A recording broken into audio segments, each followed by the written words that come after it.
we all ready to get started? Yeah, let's do it. Fantastic. I think I've just worked it out. What have you worked out? The ultimate architecture for all apps. I've worked out how to write all code going forward. But how are you going to measure that? Hey, maybe we could write a voting app where everyone will have the opportunity to share their view on all the important debates in programming and computer architecture. It's going to be awesome. Ooh, an app. That's a great idea. So, what I was thinking is if we build an app which is a catalogue of all the coding debates, each one usually has two sides, like SQL versus NoSQL, and then people, or the audience out there, can vote. The results can be displayed. I guess it's going to be a plain old monolith. No, I'm pretty sure we're going to need microservices. The votes will go into an event stream, feed to a vote processor service, which will feed to an aggregator service, prior to being displayed by a results service. Oh, and we're probably going to need a user registration service too. All those services, maybe, but, well, we're both Ruby developers, so I guess we could just write it in Ruby. Nah, I think Rust is going to be way more appropriate for this project. Although, maybe we could start our prototype in Ruby. Anyway, let's get started. Hey, I just saw that last commit. What is that wall of weird characters? Tabs? Hang on a second. Are you suggesting we use tabs for indentation? Let's just recap what tabs are. The concept of the tab originated as a way of making, the concept of the tab originated as a way to make entering rows of columns of data easier on a typewriter. Nowadays, tabs can be adjusted to various widths, typically ranging from the width of a single character out to a span of 8 characters or more if you want. Users of the system can decide how wide they want their tabs to be. In programming, tabs are also utilized to neatly structure code and enhance its readability. Well, the space is the white space character you get when you press the space bar on a keyboard. We use white space to separate our words in English. And in programming, we also use the space to separate programming terms and tokens. Most programming languages also use a number of spaces to indent code. For Ruby, it's 2 spaces. For HTML, it's 4 spaces. All editors are equipped to enter the preferred number of space characters when the tab key is pressed on a keyboard. Round 1, developer versus developer smackdown, tabs versus spaces. Tell me more about tabs. Tabs? Okay. Right. Let's talk tabs.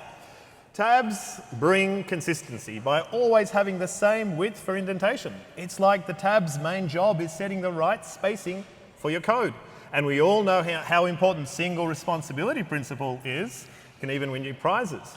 And guess what? Users can adjust tab width to fit their liking, which means that they can customize how the code looks. Just imagine coding on a small laptop, make tabs 2 characters wide, and cram more code on the screen.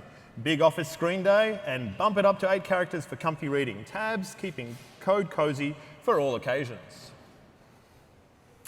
Hold on a second. Let's get this straight. Spaces mean consistency. Tabs, on the other hand, can switch things up with different widths for each tab. Your first tab could be 2 characters, your next 4 characters, and the third 8. Talk about a wild ride. Now here's where spaces shine. They're straightforward. 1 character is just that, 1 character. All nice and even. We want coding to be easy and inviting even for beginners. Think about it. When things are simple and familiar, they're easy to grasp. That's a big plus for those new to the field or changing careers. Why complicate life with invisible characters that come in all shapes and sizes, causing chaos for all the unsuspecting? Let's keep it simple, shall we? Spaces, my friend, you seem to have a thing for them. But hey, why don't you go all out? Why don't you, say, use 6 or 8 spaces by default? I mean, tools can help, but trust me, you'll be wearing out that backspace key like there's no tomorrow. Maybe even breaking it in the process. Those keys do have their limits, you know. Tabs, on the other hand, bring consistency. That's a win for accessibility. Think about your team. Any visually impaired coders in the mix? Look at me. I've actually forgotten my glasses, and I'm finding it really difficult at times to see what I'm meant to be up to. Maybe you're all about welcoming people like me on board. For some people, a tab size of 1 character in a big font can be a game changer. Other times, those 8-character tabs do the trick. No argument can hold up against making things accessible for your fellow developers. And guess what? You can even switch things up on the go, like using the tab stop query parameter in GitHub to change the width in GitHub of how your code looks. Keyboard durability, my friend. That's a new one. That is a new one. Are you really going through keys like it's sport? And hey, are you even in the coding game these days? Are you still using tabs at all? Look, modern projects are all about formatters. So you write in your own style, and the formatter does the rest, making everything look the same across the code. Imagine this. Tabs and spaces might look the same on the surface, but they're like secret agents, invisible but influential. Mixing them just adds confusion. Let's simplify things for our everyday coding. Spaces are your buddies for precise alignment, which makes your code easier on the eyes. Do you have bad eyes? Plus, they've got a popularity factor going on for them. Except for some outliers like Go and C, most languages and their GitHub code prefer spaces. So there's that. Just following the crowd isn't a good enough reason. Spaces are too strict. They won't let developers adjust for readability, and they hog memory. Truth be told, I do have a slight preference for tabs, but that's only because I'm anal and because I prefer precision. Oh, and don't overlook size. Tabs use fewer characters, meaning smaller code, less bandwidth needed, end of story. If you're into tools like Make, which you totally should be, tabs are the only way to go. Plus, Go and a chunk of C code are tab fans. Even Ruby, your favorite language, has tabs in its core. So it's not just me, it's a code party. All right, check it out. Spaces are easy peasy. They work smoothly across various languages, systems, and editors. We're already fans of using spaces to split up keywords and tokens in our code, and even if you're a tab lover, spaces are still in demand. Let's stick with just one sneaky character for all of our needs. And hey, have you ever heard of YAML?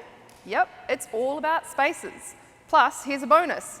Developers who use spaces make more money than those who use tabs, as data scientist David Robertson found in the Stack Overflow 2017 developer survey. So, go with the space flow, and maybe your wallet will thank you later. I think it's probably time to wrap tabs versus spaces up, but let's hand it over to the viewers here and scan the QR code, get on the Wi-Fi if you need to, and let's start the smackdown.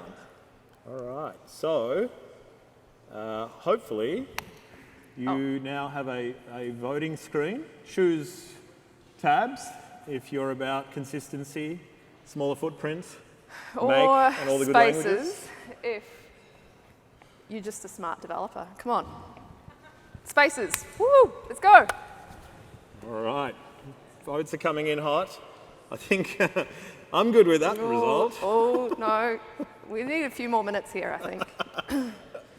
Simple. Spaces. You know, developers who use spaces, they earn more money. Ooh. Go All on. right. Ready? Ready for the reveal? Da, da, da, da, da. Yes! Oh, that's close. That's close.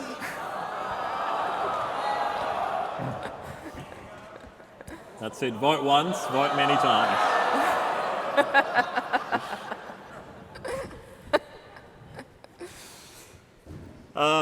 All right. Well, we've worked that one out. But Selena, are we going to pair or solo on this? What do you mean pair or solo? We'll just split up the work in cards and work on it. Well, sure. But we could still choose to pair together. Pair programming is a development practice where two developers work together on the same code at the same time, usually with one developer writing the code and the other reviewing in real time. Sounds expensive. Working solo is what most would consider normal, where a developer works alone, all by themselves. It's not like they need anyone to hold their hand.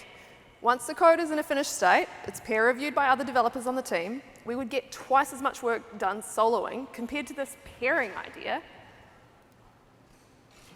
Round two, developer versus developer, smackdown, pairing versus soloing. Selena, you could afford to do more pairing. Maybe the other developers would understand what your code even does.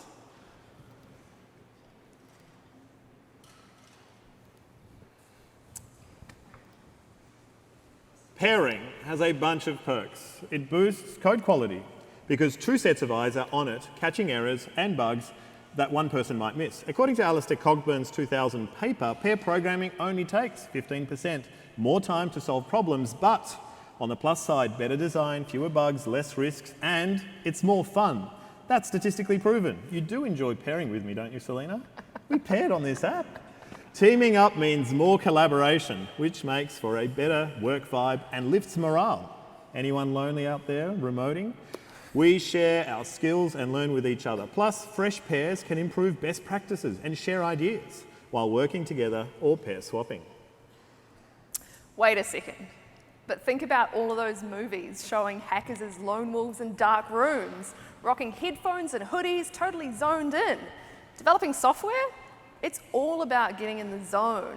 Flying solo lets you concentrate, you can have music, quiet, no distractions from messaging, just you and the task. No boredom, no one pulling the project elsewhere. It also means more output since you set your own pace without all the chit-chat. But hang on, the big debate around pair programming is whether the gains are worth it. Is it a win in the end to have two devs on a task that could easily be handled by a solo programmer? The flow zone. Like Uncle Bob says, you'll type way more, feel awesome, but the code might stink. Bob's tip, if you're in the zone, take a break. Michael says, skip the blind code spew zone and team up instead. Pair programming rocks for readable code. It stops knowledge from hiding in one person's head. Both pairs own the code and know how it works from the beginning. Pairing boosts talk time. That's right, better communications. Constant negotiation makes devs see all sides of the code. Double the ideas, but folks also stay in the loop. Tailor the chats to the pair for best results. Lots of chatting means smoother work and less fast coordinating changes. Pairing speeds up learning too. Imagine your project hits the stars, grows, and new folks come and join your team. They catch on faster with code and business smarts. Juniors love this too. Pairing with pros, seeing different ways to fix stuff is amazing. Gotcha. Pairing is awesome for learning and communication. But what about personality clashes? Some folks just don't jive with high energy pairing. Not everyone likes to talk loud or sit shoulder to shoulder all day. Skilled coders might even prefer their own coding turf. Flying solo has its perks. It gives devs flexibility to work when and how they want. That's great for independent workers who like their creative freedom. They dive deep into stuff that sparks their interest, exploring new ways to tackle things. It's smoother to work at your own pace, developing your style and testing new ideas. And let's talk money. Solo can be cheaper for the company than pairing up. Usually, you only need one dev for the job. Simple tasks need fewer hands, no back and forth, decisions are quicker, and you don't have to keep a teammate up to date on every little change, so you can tackle bigger parts all at once. Yes. Classic big steps on your own. That's not my style. I prefer smaller, agile moves. Always build, measure, learn. Speaking of small, check out feedback cycles. Sprints give you a weekly feedback. Tests, maybe every 5 minutes, but pairing, it's like instant feedback. Seconds fast. Faster feedback means less waste and quicker feature development. You make better choices, avoid wrong turns, and prevent over-engineering. Sometimes solo developers even forget the problem they're trying to solve in the first place because they go off on a tangent. Working alone can lead to iffy code quality. No extra eyes, less collaboration. That's like a wall between you and the team. When devs own the code together, they step up and solve issues. The added accountability of having a pair sit with you means less likely to have code which doesn't adhere to team standards, have developers who are not considering multiple options, or developers who give up on improving their solutions, or code that just isn't adequately tested. Your take on accountability sounds to me like micromanagement. Pairing can mess with the flow, forcing programming sessions even when you're not feeling it. Some folks work better when inspiration hits in their own rhythm. And guess what? Pair programming isn't actually meant for always anyway. Going solo has its perks. No clashes, no drama, just managing your own show. You need to master problem solving and learn the ropes for yourself. Being on your own helps you gain confidence, fight imposter syndrome, and prove you're fantastic at creating top-notch software. So there's value in flying solo too.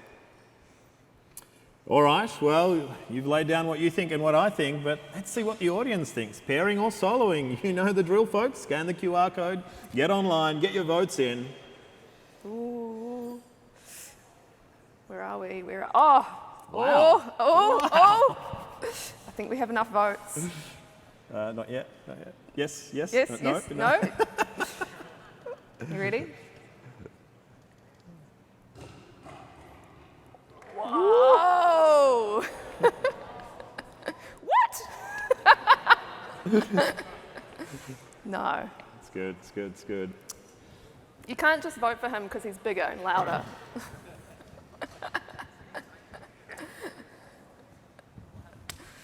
All right, I think we've discussed some really good ideas today, and there's probably enough that I can get started on a few things. I'll look into it tonight at home. Sorry, at home? But we're still here for another half hour. Let's just code real life together on this. It will be much better and easier to get our features shipped. Michael, are you serious? Did you forget about what happened in 2020? Remote working is the way now. And I don't want your dirty fingers on my keyboard. Well, it was for a while, but a lot of places have conceded and gone back to the office. Just look at Amazon last year. Anyone who didn't want to move and be within commute distance was voluntarily dismissed. Oh, and Zoom. Don't they have a remote office product, but they went back to the office? Isn't their whole product this sharing tool where you can go remote? Maybe you've forgotten the real life was like. Let me remind you.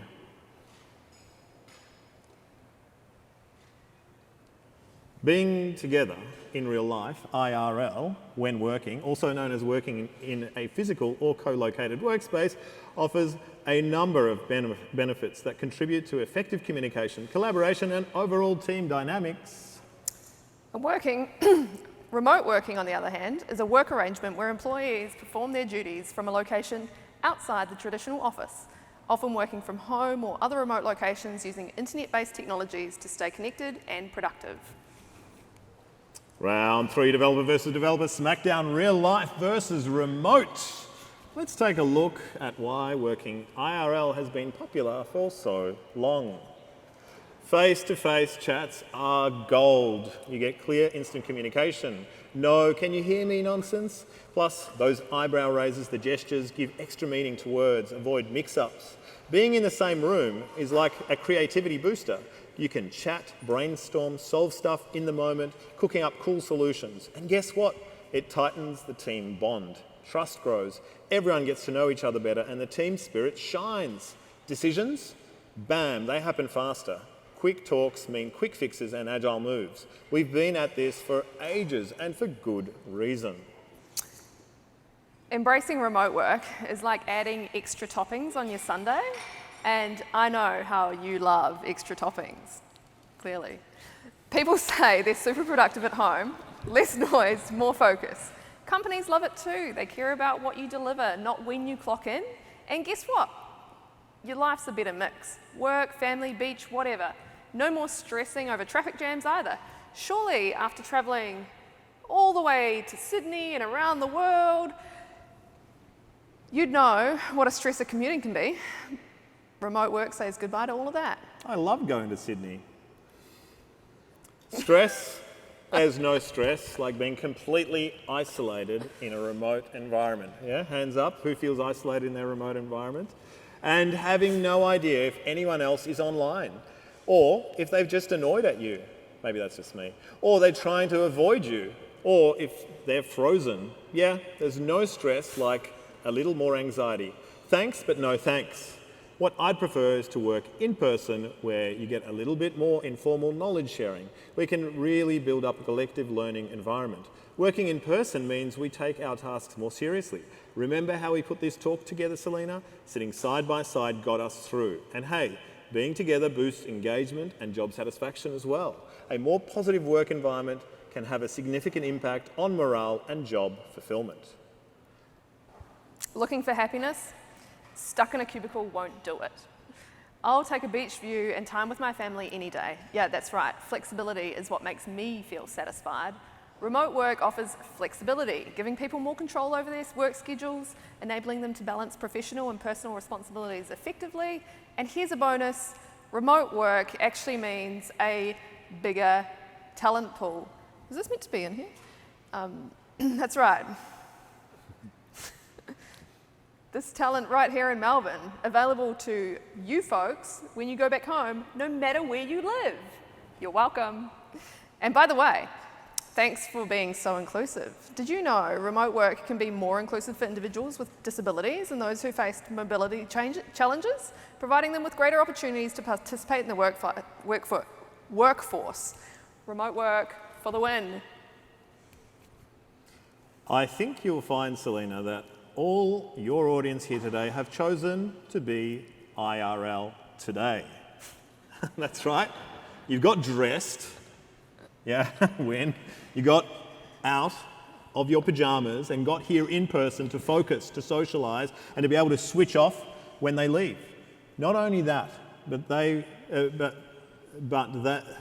we are all in sync in the same time zone, drinking the same coffee when it's morning and beers later on today, hopefully, at the end of this conference.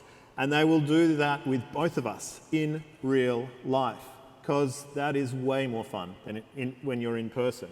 But back to business. Real-time talks and teamwork makes solving problems a breeze, better results and more team power. And then when our app finally takes off and we need to hire new talent, in-person onboarding and training sessions can be more engaging and effective, allowing you employees to build relationships, ask questions and receive immediate feedback. We actually give this talk way better when we're remote, by the way.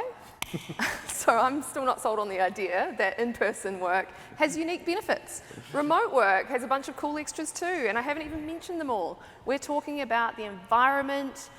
Remote work helps cut carbon emissions by reducing commuting and office energy use, plus diversity in the workforce. Companies that embrace remote work attract a wider range of candidates who need or want flexible options. Oh, and do you know what? Health perks.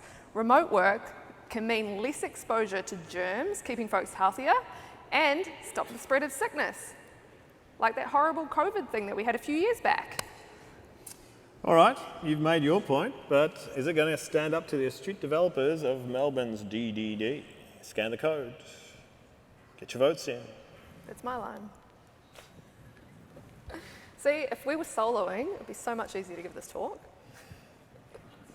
Oh no, this is remote versus real life.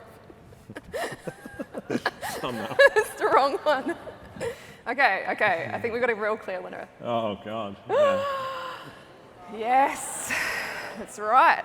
Remote is the way to go. You've all taken the red pill. Here we go. All right. I am thinking that the stats collector is going to need to be really performant, and we may want to split that out into a separate service.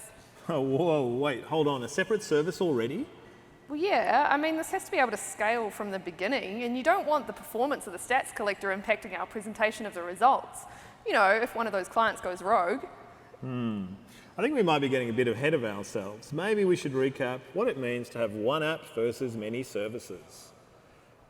Meet the monolith. It's like having one superstar app that's the go-to for everything. Your fancy interface, the smarts behind the scene, and how you get your data. This setup's been around forever, and it's all about having one powerhouse that does it all. Super easy, super reliable, and it works like a charm. Picture this: one app, one database, handling everything from the cool stuff that you see to the behind-the-scenes magic, like taking care of users, administration, showing off the facts and the figures. Microservices? Imagine a group of buddies all working together like one smooth app from your point of view. This style is all about teamwork, like a crew of mini heroes, each doing their own special thing, all chatting through APIs. It's like having a bunch of separate apps, each with its own storage, joining forces via APIs. Each app shines at one thing, and when they team up, it's like having the whole show in one go. Flexibility, scalability, and speedy development are the perks here. Round 4, developer versus developer smackdown, monolith versus microservices. All right, tell me why monoliths are so great then. All right, let's kick off. Monoliths are the easy road. They're simpler to handle, develop, and manage in one tidy code bundle. They're like reliable workhorses, perfect for smaller projects and when you're after straightforward reliability.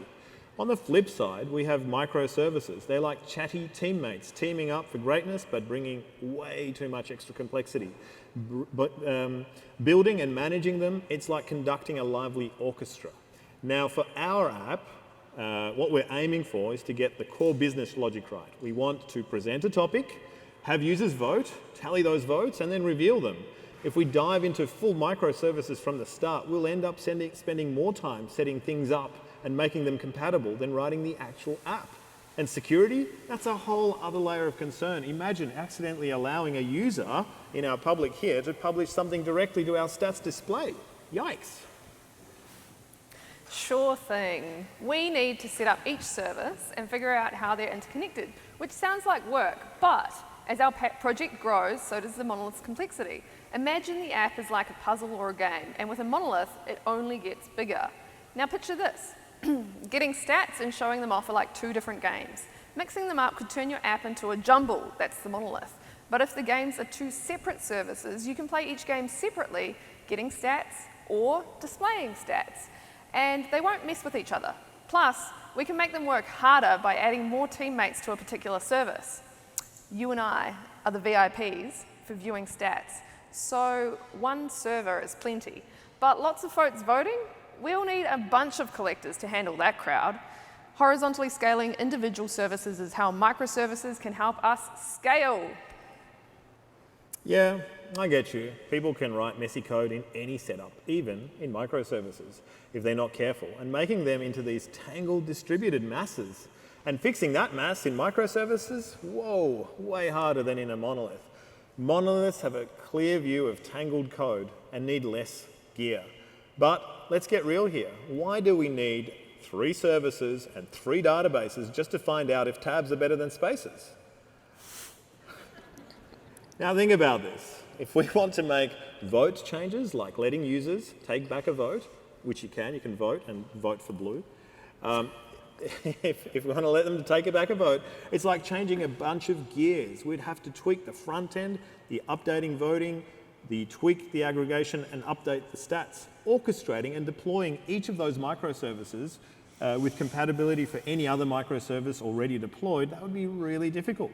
With a monolith, it's like fixing a puzzle all at once. Easy peasy, quick changes, in one place, one update for all. It's simpler, snappier, and we're good to go. Speedy, but with a catch. Imagine if the main hub goes down. Poof, the whole system's toast. And let's say a wild user goes nuts on our stats. You're all about hacking into other people's apps, aren't you? Too many connections, boom. We're effectively DDoSed, and the stats don't show up. Nobody wants a single weak link, but check this out. With our resilient microservices, if one part stumbles, like our stats collector taking a nap, no big deal. The other stats still party on. One service fumbles and the others keep grooving.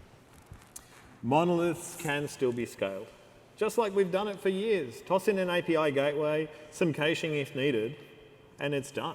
Now let's talk about these multiple moving pieces. They can slow things down since they chat over the network, which means a cumulative latency overhead.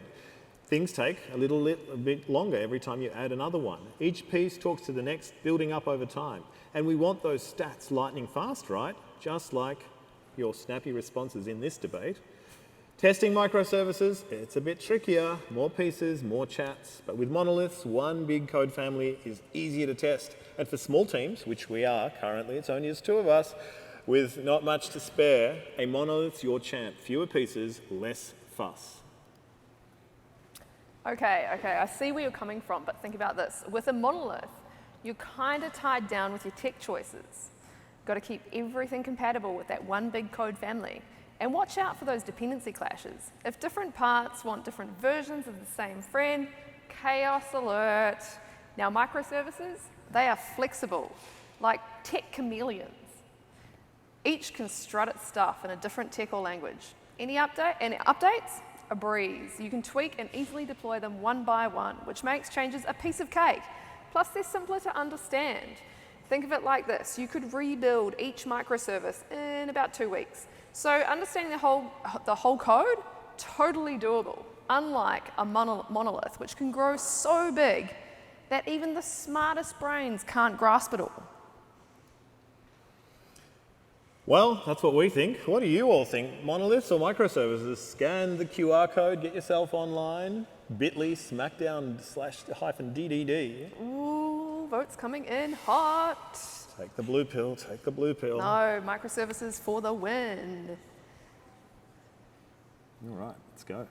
Oh, Come on. oh, Come on. oh. Come on, they want to see, they want to see. Okay, here we go, here we go. Woo. Ooh. Ooh. Yeah, we'll take that, microservices. Yeah, woo!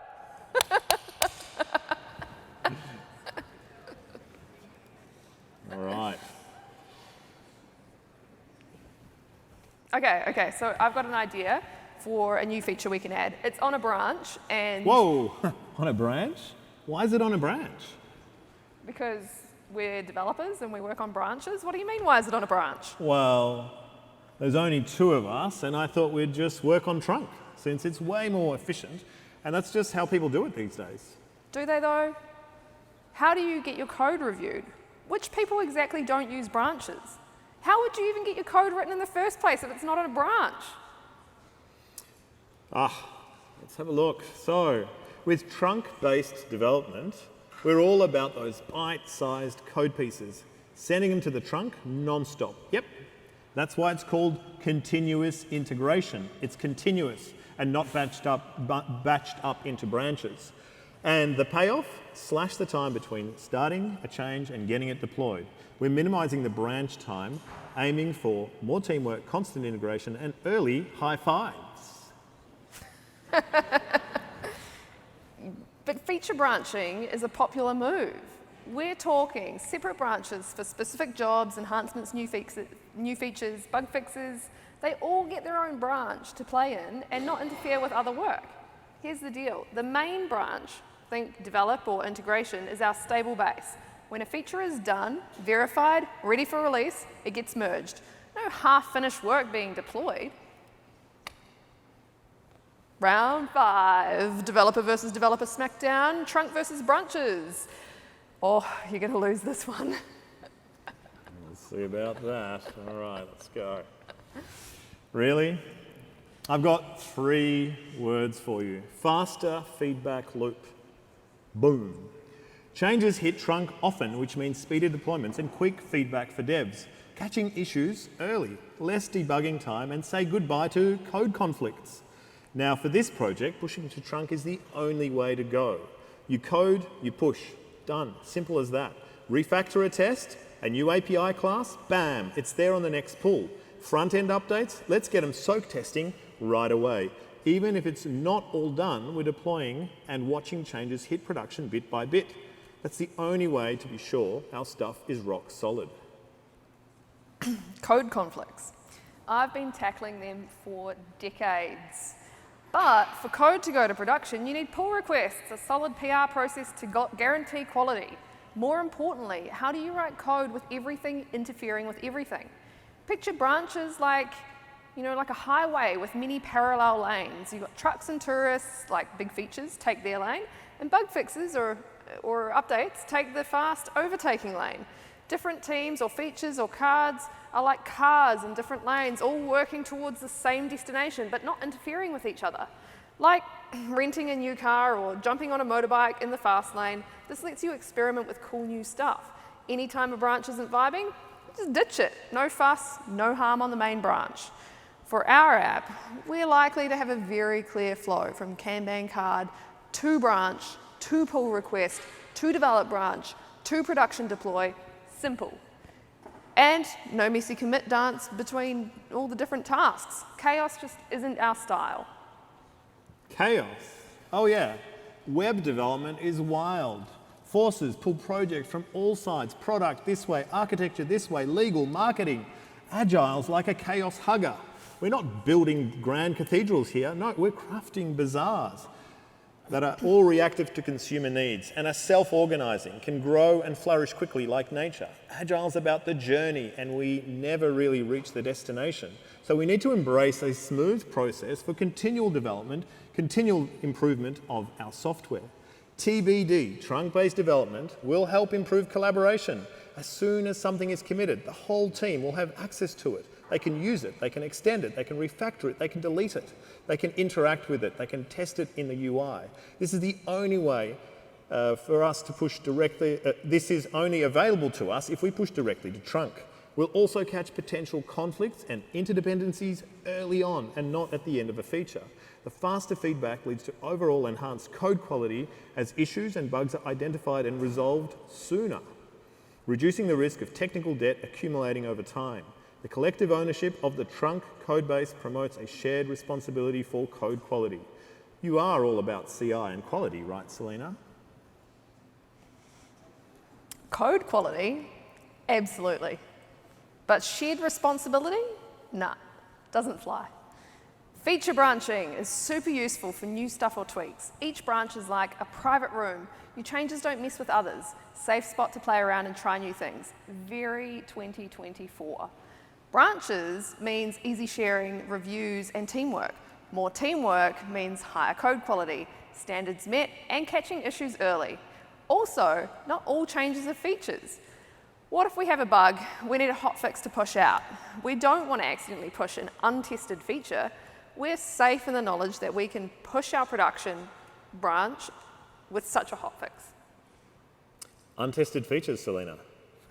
Branches might lead to skipping the good stuff, testing up front, and feature toggles. I thought higher of you. Maybe that's why Failure Driven sent me up to Sydney for NDC last month and left you back here in Melbourne. Trunk-based development leads to less work in progress. That's right, less WIP, which in turn means faster time to market, accelerating the delivery of new features, bug fixes, and enhancement. It allows teams to release software more frequently, respond faster to customer needs, and quickly iterate. Maintenance and troubleshooting is much easier because changes are made in smaller increments and integrated regularly. It's simpler to track down the source of any new issue since code changes simplify the debugging, since small code changes simplify the debugging process. And finally, trunk-based development aligns better with continuous delivery practices, which emphasizes the frequent and automated deployment of software by maintaining a releasable state in the trunk at all times. Teams can more easily achieve continuous integration, automated testing, and efficient deployment pipelines. But what if things go haywire on the main branch? Or what if we've got half-baked features that shouldn't go out with other stuff? Sure, there's feature flips could work, but there's room for slip-ups, right? What if some of the code's actually not behind the feature flip? That's where feature branches shine. Changes stay cozy in their own safe space. Not to mention, branches and PRs, it's how open source works. It's the basis of semantic versioning and has a good way of dealing with bugs separately from any features being developed. Also, branches are the only option in deployed software like hardware, TVs, cars, phones, where there's a gated process to release the code anyway. And it often relies on the user to perform the install of a valid release and not some half-assed, in-progress, trunk-based mumbo-jumbo. Branches for the win! Yes! Wow. Well, sure went deep in on that topic, trunk or branches. But have you voted yet? It's not too late to scan the QR code and vote for trunk. Or branches, because branches is the way. We're all here at a conference to learn something new. Let's do trunk-based development. It's not new, it's just not the favorite. Ah! Yes! All right, I think you may have won that one, but let's see what's next. Right. Oh, yeah, you've really whipped me on that one. Okay. Do we reveal? Yeah, I think this is the reveal. Oh, this is the reveal. The overall. Right. So yeah. We toggle the scorecard. Yep. And I think you need to do a refresh. No. Yeah, because then you get the right image. Oh. DDD. Yeah. Look at that. Well, there we got some results. I think that's a close one, but it is a win to you, Selena. It is a win to me. I think it's a win on all of them. No, not the first one. Okay. Tabs, not Tabs. Should we replace the spacebar Tabs and character pairing. with a tab Tabs as well? and pairing. Everyone wants the tabs and pair. That's good. That's good. That's good. All right. Before we go, hopefully you've had the chance to play your bingo card, meet all the sponsors, have a go. SSW, hey, you can win watches over there. You could have. I think they've sold out of all the watches. And then maybe you'll get a chance to win one of these great things up. I thought these were speaker gifts, not speaker gifts. Not this time, not this time. Smackdown gifts. Oh, does that mean I win? Anyway, well, it's a huge thanks to the audience for participating and help us break up all these ties. Also, a massive thanks to sister, Selena. Put your hands together. And Michael. We've been sister-brother duo, Selena and Michael. You can follow us via our X tags, or that takes you over to Failure Driven, a blog that we If you scan update. that QR code, you might win another prize. You might win another prize.